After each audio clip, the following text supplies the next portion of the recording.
오늘 주신 말씀을 가지고 복 주시는 하나님이라는 주제로 하나님 말씀 증거하도록 하겠습니다. 모든 사람은 누구나 복을 받고 싶어 합니다. 여러분도 복을 받고 싶지 않으십니까? 누구나 사람은 건강하고 싶고, 누구나 좋은 외모를 가지고 싶고, 예쁘고 싶고, 누구나 부유하게 살고 싶어 합니다. 뿐만 아니라 사람들에게 인정도 받고 싶고, 명예도 얻고, 그리고 내가 성실하게 키웠던 내 자녀들도 잘 되기를 원합니다. 복을 싫어하는 사람은 아무도 없어요. 복이 얼마나 좋으면은 우리는 세배할 때 복 많이 받으세요, 그렇게 하지 않습니까? 그리고 무엇보다 성경에서도 복을 굉장히 많이 강조하고 있습니다. 복이 있는 사람이 어떤 사람인지를 말하고 있습니다. 그런데 사람들이 가지고 싶어 하는 그 복을 모든 사람들이 다 가지고 있던가요? 그렇지는 않습니다. 이 말은, 이 복이라고 하는 것은 사람이 노력한다고 해서 그 복을 받을 수 있는 것이 아니라는 말입니다. 사람이 복을 받기 위해서 사람이 할 수 있는 것은 아무것도 없습니다. 내가 어떠한 정성을 들이고 내가 얼마나 많은 노력을 한다고 해서 내가 복을 받을 수 있는 것은 아니라는 거예요. 왜냐하면 복은 하나님께서 주시는 것이기 때문입니다. 복은 하나님의 관점에서 보셨을 때 하나님께서 복을 주실 만한 자에게 주시는 것인데, 사람들은 그 복을 자신의 것으로 만들기 위해서, 그것을 쟁취하기 위해서 많은 노력을 기울입니다. 오늘 본문에 보면은 이 복을 차지하기 위해서 야곱이 어떻게 행동하는지 볼 수가 있습니다. 지난 시간에도 이삭에 대해서 살펴보았지만은 이제 세월이 흘러서 이삭이 나이가 많아지게 되었습니다. 어느새 눈이 어두워지고 그래서 앞을 잘 보지 못하게 되었어요. 아마 본인도 정확하게 자신이 언제 죽을지는 모르지만은 이제 죽을 날이 가까이 왔다라는 것을 알게 되었을 것입니다. 왜 여러분, 사람이 자신의 몸이 예전과 같지 않다는 것을 느끼게 되었을 때에 자신의 수명에 대해서 사람은 생각하지 않습니까? 저희 아버지는 제가 언젠가 한번 말씀드렸을 텐데, 살아 계셨을 때 항상 몸에 이 장신구를 많이 하고 다니셨어요. 굵은 금반지, 반지 되게 두꺼운 거 있잖아요. 멀리서도 보이는 그런 굵은 금반지, 그리고 굵은 금목걸이, 그리고 시계, 항상 차고 다니셨어요. 그것은 절대로 누구에게 주지 않습니다. 다른 물건들은 참 잘 잃어버리시는데, 핸드폰이나 이런 걸 참 잘 잃어버리시는데, 이 반지와 목걸이, 시계는 잃어버리지 않으세요.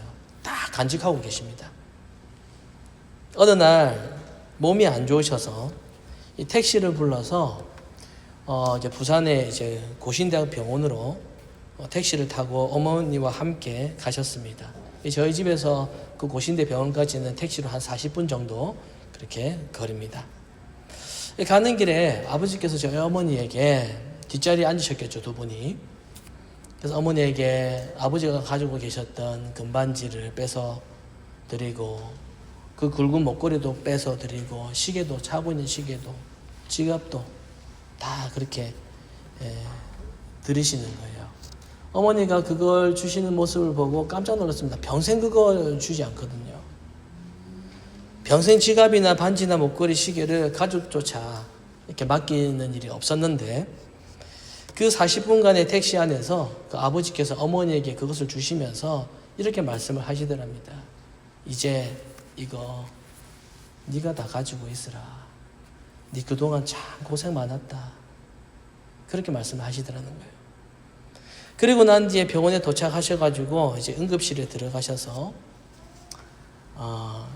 이제 시간이 이제 오랫동안 걸리니까 이제 어머니께서는 이제 밖에서 기다리셨는데, 이제 아버지께서 숨을 거두시게 됐어요.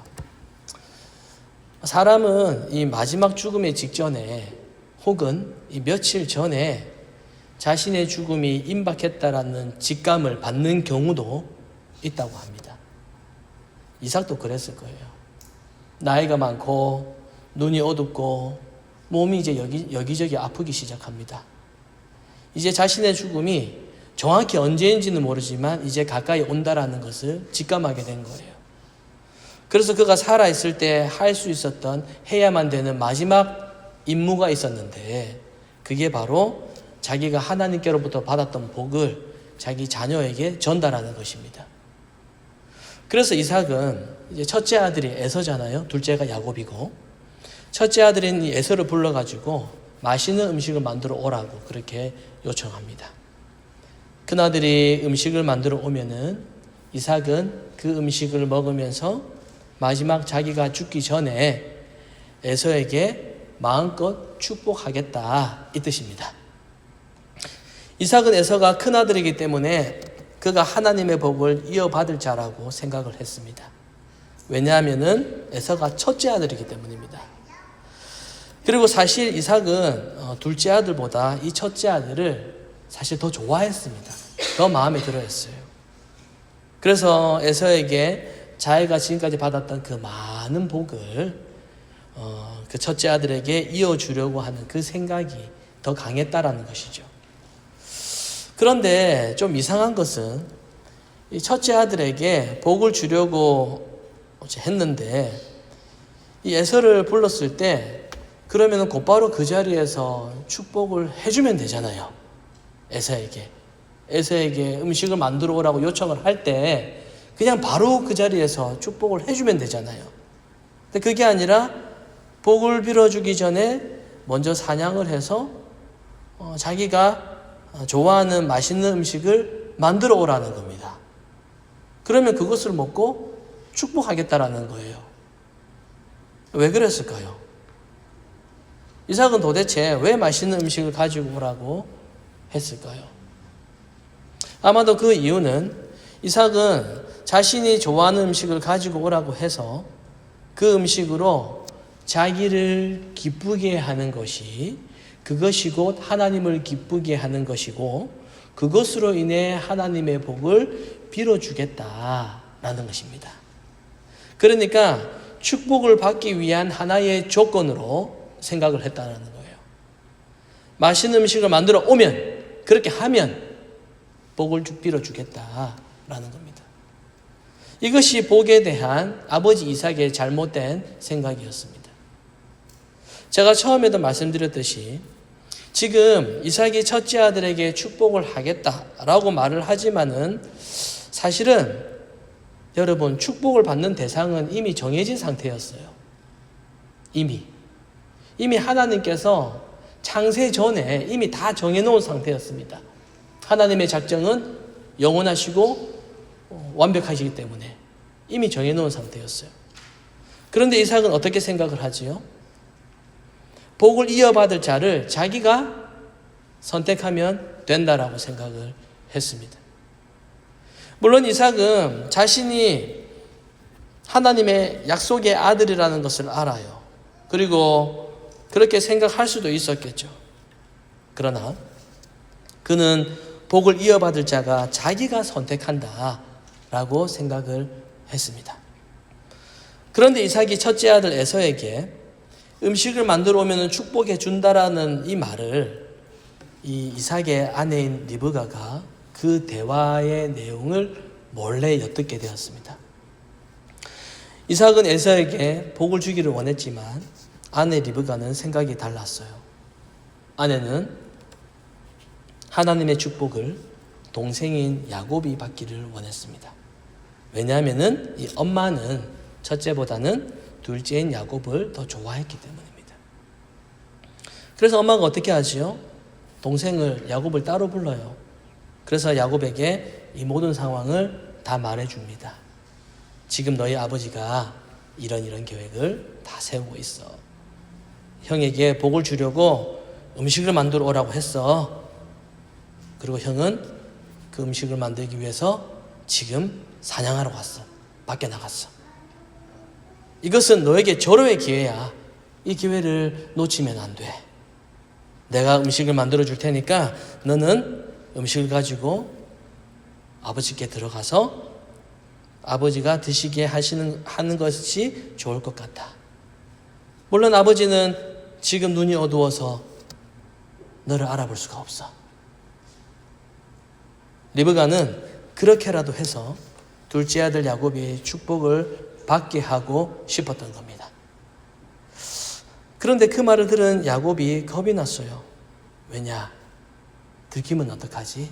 이런 생각이 들었습니다. 들키면 축복도 못 받고 오히려 혼나고 저주를 받을까 봐 겁이 난 거예요. 그랬더니 엄마 리브가는 걱정하지 마. 만약에 너가 저주를 받는다면은 그거 너가 받도록 그렇게 안 할 거야. 그거 내가 다 감당할게. 내가 다 받을게. 걱정하지 마. 너는 그냥 이 엄마 시키는 대로만 하면 돼. 그렇게 말을 합니다. 여러분, 지금 리브가가 했던 이 말을 한번 생각해 보십시오. 그리고 아버지 이삭이 첫째 아들에게 했던 이 대화, 이 내용을 한번 생각해 보십시오. 이 둘의 공통점이 있습니다. 그게 뭡니까? 어떻게 해서든지 이삭에게, 자기에게 축복을 받게 하기만 하면은 그것이 진짜 복이 된다라고 생각을 하고 있었던 거예요. 그래서 무슨 방법을 써서라도 일단 축복을 받기만 하면은 하나님도 그를 자동으로 축복해 주신다, 이렇게 생각을 하고 있었습니다. 그런데 여러분, 이 부부가 모르는 것이 한 가지가 있습니다. 복은 하나님께서 하나님 마음대로 주신다라는 것을 몰랐어요. 하나님의 주권이죠. 사람이 정해가지고 우리가 이 방법을 써가지고 아니면 내가 이렇게 준다든지 사람이 이렇게 저렇게 한다고 해서 그 복을 받을 수 있는 것이 아니라 복은 하나님이 주시는 겁니다. 하나님의 주권대로. 이 부부는, 이 가족은 그걸 아무도 몰라요. 자, 이 상황 속에서 결국 야곱이 아버지가 앞을 잘 보지 못하니 아버지를 속이기 위해서 변장을 합니다. 형이 털이 많으니까 자기는 매끈매끈하다고 표현되어 있잖아요. 털이 없어요. 자기 몸에 털을 붙입니다. 아버지가 볼 수는 없지만 혹시 손으로 만져볼 수도 있기 때문에 치밀하게 계획을 세워요. 그리고 엄마에게 맛있는 음식을 받아서 아버지에게 가지고 들어갔습니다. 음식을 가지고 들어오니까 아버지가 깜짝 놀랐습니다. 왜냐하면은 나간 지 얼마 되지 않았거든요. 사냥하러 나간 지 얼마 되지 않았거든요. 근데 벌써 음식을 가지고 왔습니다. 그러자 야곱이 뭐라고 이야기를 합니까? 하나님이 도와줘가지고 이렇게 가지고 왔습니다. 이렇게 이야기해요. 아버지에게 그렇게 거짓말하면서 사기치면서 이거 된 거 하나님이 다 도와줬다, 그렇게 이야기를 합니다. 결국 이삭은 야곱을 축복을 해버리는 거죠. 자, 엄마와 이 야곱의 작전이 성공했습니다. 이 시간에 형 에서는 뭐합니까?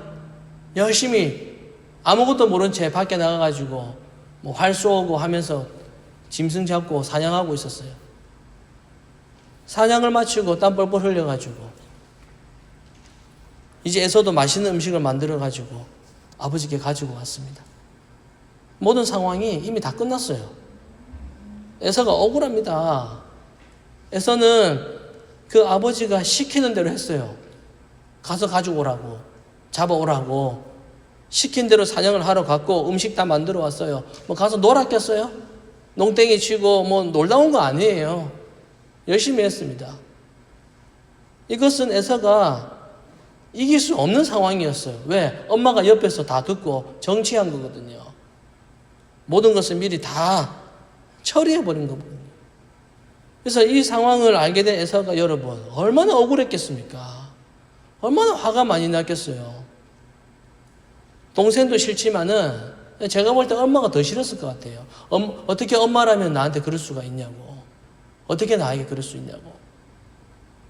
자식인데, 같은 자식인데 누구는 예뻐하고 누구는 싫어하고 어떻게 이렇게 할 수 있냐고 그렇게 생각하지 않았겠습니까? 누가 봐도 나쁜 사람은 엄마고 나쁜 사람은 야곱이에요. 거짓말했잖아요. 속였잖아요. 그러면 어떻게 돼야 됩니까, 여러분? 지금 불법으로 받은 축복이잖아요. 거짓말했잖아요. 이삭은 거짓말해서 얻은 복입니다. 그러면 이 복은 취소가 돼야 되는 거 아니겠어요? 거짓이잖아요. 오히려 축복 대신에 야곱은 저주를 받아야 됩니다. 엄마하고 같이. 그리고 축복은 다시 에서에게로 돌아가는 것이 이게 누가 봐도 이게 맞는 겁니다. 거짓말로 축복을 받았으니 다시 취소해야 된다. 이게 우리의 생각이라는 거예요.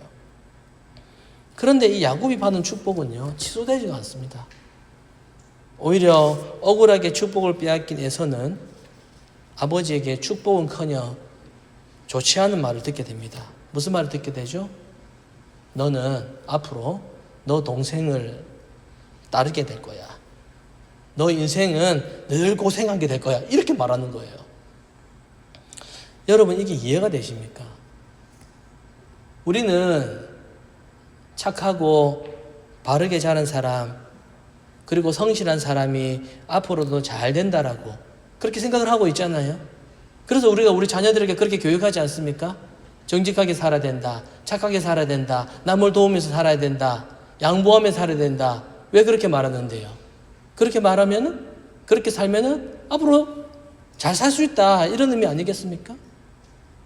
그런데 이 상황이 그렇지 않은 거예요. 자, 여러분, 이 성경 이야기는 우리가 생각하는 그 기준으로 이야기를 하지 않습니다. 우리가 예상하는 대로 결론이 그렇게 나지를 않는다라는 거예요. 우리가 예상했던 대로 그 방향으로 흘러가지를 않아요. 이 말은 우리가 생각하는 것, 우리가 생각하는 그 기준이 그게 바른 기준이 아니라는 겁니다. 우리가 생각하는 그 예측이 바른 예측이 아니라는 거예요. 그것은 내가 세운 기준입니다. 내가 세운 기준을 가지고 성경을 볼 때, 아, 이렇게 되어야 돼. 내가 세운 기준이라는 거예요. 그러니 항상 안 맞는 거죠. 왜 성경이 우리 기준을 맞춥니까? 우리가 맞춰야지. 우리도 복에 대해서 많은 오해를 하고 있습니다. 복의 개념에 대해서. 여러분, 주위에 있는 사람들, 한번 우리 아이들이나 한번 주위에 있는 사람들 이름을 한번 생각해 보세요. 이게 성경에 인물 많이 있잖아요. 뭐 다윗도 있고 요셉도 있고 다니엘도 있고 한나도 있고 뭐 아브라함도 있고 이게 다 있어요. 그런데 야곱은 거의 없습니다. 거의 없어요. 뭐 유다 없어요. 한국인들 중에 야곱이라는 이름을 들어본 적이 있습니까? 잘 없거든요. 왜 없습니까? 사기꾼 이미지라서 그래요. 거짓말하는 사람 이미지, 얄팍한 이미지, 약사 빠르고 거짓말 잘하고 야곱처럼 남을 속이는 사람은 하나님의 복을 받을 자격이 없어. 그렇게 생각을 하는 거예요. 우리가 생각을 할 때에 저 사람은 참 복을 받을 만한 사람인데 이렇게 생각하는 사람이 있어요. 우리가 어떤 사람 볼 때 저 사람 참 복을 받을 것 같다. 이런 사람이 있어요. 여러분, 그게 바로 우리의 기준이라는 겁니다. 저 사람 복 받을 것 같다 라고 하는 우리의 기준. 그리고 복을 오해하는 겁니다. 그런데 궁금한 것은 아버지 이삭은 왜 자신을 속인 야곱에게 했던 그 축복을 취소하지 않았을까요? 자기가 속아서 자기가 잘못 축복한 거잖아요. 그럼 취소해야죠. 내가 실수했다. 다시 할게. 이래야 되잖아요. 얼마든지 축복을 취소하고 얼마든지 저주할 수 있잖아요. 뭐 말로 하는 건데. 그럼에도 이삭이 자신을 속인 야곱을 혼내지 않은 이유는 비록 그것이 속임수라고 해도 하나님의 뜻은 야곱이라고 생각했기 때문입니다. 그러면 이삭에게 뭐라고 할 게 없습니다. 왜 축복을 취소하지 않냐고 했더니 야곱이 복을 받을 것이 맞다라는 것을 알게 되었다고 말하면 여러분 무슨 말을 하겠습니까? 자, 그렇다면 여러분 이제 이 화살은요 하나님께로 향합니다. 우리는 하나님께 의문을 가지게 돼요. 하나님은 왜 이렇게 하시는 것일까? 그러면 하나님이 잘못한 것일까요? 우리가 잘 이해가 되지 않잖아요, 이 상황이. 우리의 생각에는 야곱이 얄팍해요. 약사 빨라요. 야곱이 에서보다 인간성이 좋아 보이지 않습니다. 그래서 야곱이 아닌 에서가 축복을 받는 것이 일반적으로 당연하다라는 생각이 들 수가 있어요. 그렇다면 과연 야곱과 에서가 여러분 서로 다른 인간일까요? 야곱은 머리 굴리고 얄팍하고 사기치는 사람이라면 그러면 에서는 착한 사람입니까? 에서도 마찬가지예요. 에서도 사실은 복에 집착한 사람입니다. 에서도 역시 하나님의 뜻이 누구에게로 향해 가고 있는가 이거 관심이 없었던 사람입니다. 축복은 반드시 자기가 받아야 한다라고 생각을 했어요. 그러니 야곱을 죽이려고 하죠. 왜? 자기가 받아야 되는데 야곱이 훔쳐갔잖아요. 그래서 야곱이든 에서든 둘 다 똑같습니다. 둘 다 자기 욕망에 빠져있다는 이 측면이 둘 다 똑같다라는 거예요. 그래서 하나님이 잘못되었다라고 할 수가 없다라는 겁니다. 여러분, 하나님의 복은 인간의 뜻과 인간의 생각대로 하나님의 복이 흘러가지를 않습니다. 오늘 이 말씀에서 야곱의 행동을 통해서 이 복에 집착한 인간의 욕망을 우리는 볼 수가 있습니다. 사실 그 당시 야곱은요, 복이 무엇인지에 대해서 잘 알지를 못했어요. 야곱은 다른 사람들이 생각했던 것처럼 그저 세상에서 잘 되고 성공하는 것을 복으로 그렇게 생각했을 뿐입니다. 그렇게 생각했던 야곱에게 하나님이 개입하셔서 하늘의 참된 복을 알게 하시고 그 어떤 조건도 없이 하나님께서 선택하셔서 이미 복을 받을 자임을 알게 하실 것입니다. 여러분, 성경에 등장하는 그 어떤 사람도, 그 수많은 사람도 복을 받을 만한 자격이 있는 사람은 한 명도 없습니다. 복은 하나님의 뜻에 의한, 하나님의 계획에 의한, 하나님의 일하심의 결과일 뿐입니다. 그래서 이 복을 받기 위해서 내가 무언가를 하고자 하는 것은 그것은 하나님의 뜻을 이해하지를 못하는 겁니다. 제가 어렸을 때 저는 이제 부모님을 따라서 기도원을 참 많이 다녔습니다. 기도원에 가면은 현수막이 이렇게 딱 걸려 있거든요. 이제 막 이벤트가 있고 막 그래요. 무슨 축복 대성회, 무슨 금식 기도회, 뭐 다니엘 기도회, 막 이런 현수막이 다 걸려 있습니다. 제가 어느 날 이런 플랜카드를 봤어요. 신년 별미 부흥회 이렇게 적혀있더라고요. 신년 별미 부흥회 이렇게 적혀있더라고요. 여러분, 별미가 뭡니까? 오늘 말씀 17절에 이 별미라는 이 의미가 나오거든요. 뭐냐면은 야곱이 둘째가 아버지 이삭에게 바친 그 맛있는 음식을 별미라고 그렇게 하는 거예요. 근데 이 별미라는 단어를 갖다 붙여서 신년 별미 부흥회라고 그렇게 하는 겁니다. 무슨 말입니까? 복을 받기 위해서는 별미, 맛있는 음식을 만들어서 바쳐야 된다라는 겁니다. 새해에 신년 하나님의 복을 많이 받기 위해서는 무엇을 바치라고요? 별미를 바치라는 겁니다. 무언가를 바치라는 겁니다. 그래야 새해에 하나님의 복을 주신다. 그 뜻입니다. 이것은 하나님에 대해서 그리고 복에 대해서 아주 잘못 생각했기 때문에 그렇게 하는 겁니다. 사랑하는 여러분, 하나님의 복은 인간이 어떻게 한다고 해서 받을 수 있는 것이 아니에요. 그것은 인간의 뜻과 상관없이 복은 하나님의 뜻에 의해서, 전적으로 하나님의 계획에 의해서 주어지는 것입니다. 그래서 신자는 복을 받기 위해서 신자가 힘을 쓰고 노력하는 것이 아니라 참된 복이 과연 무엇인가? 그것을 바르게 이해하는 것이 중요합니다. 그리고 나에게 이미 주어진 복, 그러니까 구원의 기쁨을 깨닫고 누릴 수 있어야 되는 겁니다. 말씀을 마무리하도록 하죠. 초대교회 시대에 베드로가 네로 황제에게 이 극심한 고통을 당하고 있던 그 성도들에게 이 베드로가 편지를 썼는데 그게 바로 베드로 전서입니다.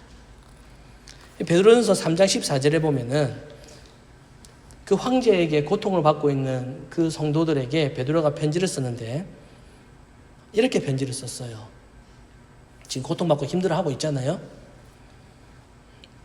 의를 위해서 고난을 받으면 복이 있는 사람입니다. 여러분을 괴롭히는 그들이 두려워하는 것을 여러분은 두려워하지 말고 그리고 걱정하지도 마십시오. 자, 베드로는 의를 위하여 고난을 받으면 그것이 오히려 복이 있다 그렇게 말을 해요.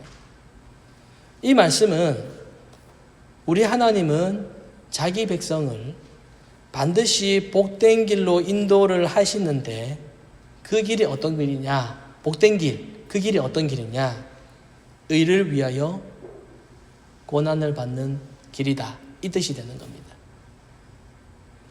여러분, 고난받는 것이 복이라고 하잖아요. 예수를 믿고 이제는 하나님을 따라 살면서 십자가의 길로 가게 되고 진리를 말하고 진리로 기뻐하며 그리고 고난 가운데서도 감사하게 되는 것, 그것이 바로 복 있는 사람이다 라는 겁니다. 여러분은 지금까지 어떤 복을 추구하며 살아왔습니까? 하나님께로부터 여러분이 추구하시는 그 복을 내가 받기 위해서 여러분은 여태까지 어떤 수많은 노력을 하면서 살아오셨습니까? 야곱처럼 복을 받기 위해서라면 좋은 결과를 위해서 여러분은 어떤 행동을 해오셨습니까?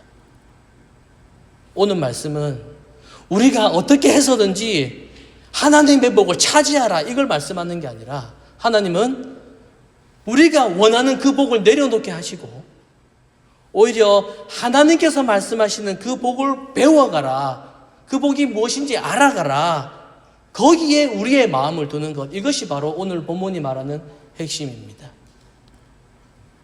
의를 위하여 고난을 받는 것, 그리스도를 위하여 고난을 받는 것이 복이 있는 사람이라는 것을 깨닫고 내가 그러한 삶을 살아가기를 원한다면 그 사람은 그것만으로도 이미 복된 길을 가고 있는 사람입니다. 그가 바로 참된 신자입니다. 그 길을 가고자 하는 사람은 자기 욕망을 내려놓게 됩니다. 자신의 자아를 내려놓게 돼요. 자기 자존심을 내려놓게 됩니다. 여러분, 자기 감정 하나 제대로 추스르지도 못하는데 어떻게 의를 위한 고난의 길을 갈 수가 있겠습니까? 여러분, 우리 대단한 거 하려고 하지 맙시다. 길거리 나가서 기타 치고 나눠주고 전도하고 사람들이 막 웃고 비웃고 그런 거 하면서 고난이라고 하고, 여러분 그거 안 해도 됩니다. 대단한 거 우리 안 해도 돼요. 가서 큰 거 이런 거 안 해도 돼요. 내가 있는 곳, 내가 서 있는 곳, 내가 속해져 있는 곳, 그곳에서 내가 참된 신자의 삶으로 살아가고 있는가? 나의 직장과 우리의 가정과 우리의 학교와 우리 사람들과 그 관계 속에서 내가 예수 믿는 사람으로 묵묵히 살아가고 있는가? 하나님께서 기뻐하시는 그 삶을 내가 살아가고 있는가? 혹시 나는 나의 욕망대로 나의 생각을 넘어서서 내가 의도하고 생각하는 것, 이거보다 더 넘어서서 나의 행동까지도 그렇게 이끌려가고 있지는 않는가? 우리의 자신을 잠잠히 한번 돌아보시기를 바랍니다. 오늘 주신 이 말씀을 붙잡으시고, 복 있는 자는 의를 위해 고난의 길을 가는 자다. 이것을 기억하시고, 내가 생각하는 그 복, 그게 아니라 진짜 참된 복의 길을 가시는 그러한 저와 여러분이 되시기를 성부와 성자와 성령의 이름으로 축원합니다. 아멘.